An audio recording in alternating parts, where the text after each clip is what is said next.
It's my feel-good breakfast show.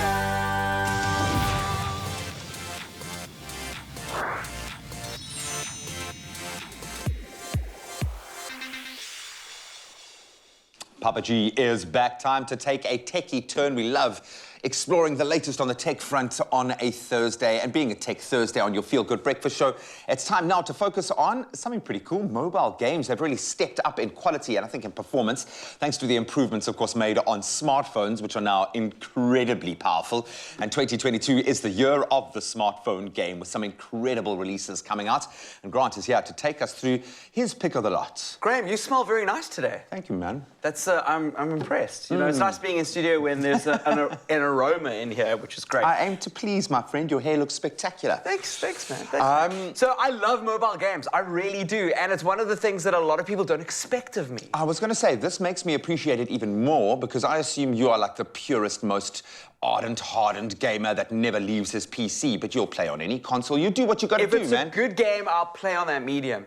And what's happening with phones is absolutely bonkers. This year, we're seeing some incredible phones get released, and because of the power, game manufacturers are bringing some exciting games. I played Call of Duty on a mobile device. I mean, get out. Call of Duty Mobile is great, and they came out. But this year, like, there's been a whole series of announcements of games that I'm really excited about, and I convinced the team up here to let me talk about it. So let me talk about it to you. Man. So the first game is Rainbow Six Siege Mobile. Okay. So I'm a big Rainbow Six fan. I've always enjoyed Rainbow Six when it came out. The original Rainbow Six actually came out, fun fact, when I was in high school in grade 8, and I used to run out of my under 14E rugby team matches on Saturdays so that I could play it. And now the mobile game is out, and it looks better than the game that I played at school, and it's on someone's phone, which is wild. That's insane. So it's a 5v5 co-op shooter, which means that there are attackers and there are defenders, and you've got to make sure that you are either defusing a bomb or making sure that you're protecting the bomb, depending on what team that you're on. Yeah. And a lot of strategy, a lot of like chess-like maneuvers, which is great. And I never thought I'd ever see. Is it Rainbow connected? Six. Do you play against other players? You play online, it's 5v5, really? yeah. So it's Cool. full-on multiplayer, voice chat, everything, which is... Love it. wow. Rainbow Six Siege, awesome. It's made the leap to the phone, and we love it. The latest Warcraft.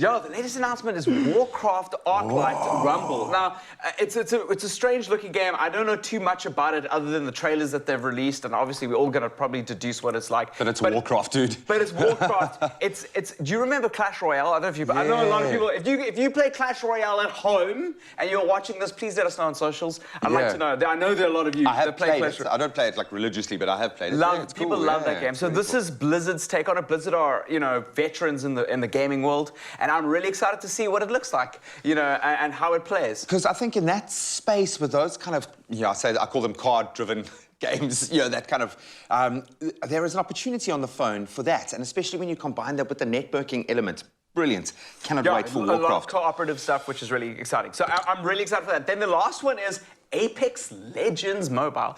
Apex Legends is a very popular first-person shooter that you get on PC, and it looks absolutely ridiculous on mobile. Wow. Somebody said, people are screaming in the studio here. Now, this looks like Far Cry. This looks like Far Cry. So it's a battle royale. So battle royale, a lot like Fortnite, like tactics. But the whole idea is that you work together as 3 players, and you have to be the last people surviving on a map. You've got all these different abilities. So it's a hero shooter. That's what the genre is called.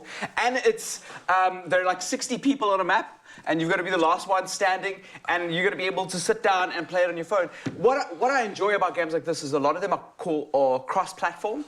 So that means that I'm not sure if this is going to be cross-platform, but it means that you can play on your phone while somebody else in the household plays on their PC on the computer. So like or on a console. we've been doing with Fortnite. People have been playing on all sorts of mediums. And as a parent, it's such a great opportunity because it's expensive to buy multiple consoles for the house. For sure, It's completely ridiculous. Well, you want to maximize your investment in your tech. So whatever tech you're going with, you want to be able to get as much out of that as you possibly can. And having like a really high-end mobile device and being able to play a game with your son or with the rest of the family, but from your phone, is just such a valuable, underrated experience. Oh, I can't wait until I can start getting into virtual realms with my kid when we're on the other sides of the world. And I love the fact that he's going to have a digital profile and my digital profile, and we can meet and we can have a digital life together as well. That being said, all of this, are there any barriers to entry? What level of smartphone do you need, and what kind of performance does your phone need to have to be able to run that kind of... It's getting better and better. So what would be considered like an entry-level phone is now being able to accommodate these new games. And remember,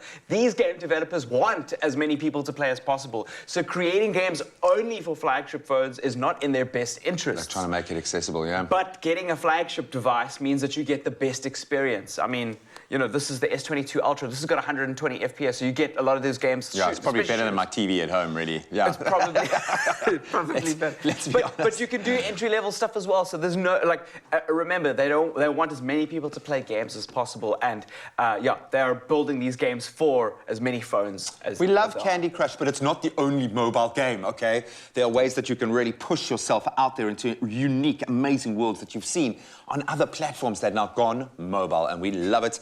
All right, I've worked up a little bit of an appetite there. I think it's time for a bit of breakfast, please, guys, if you will.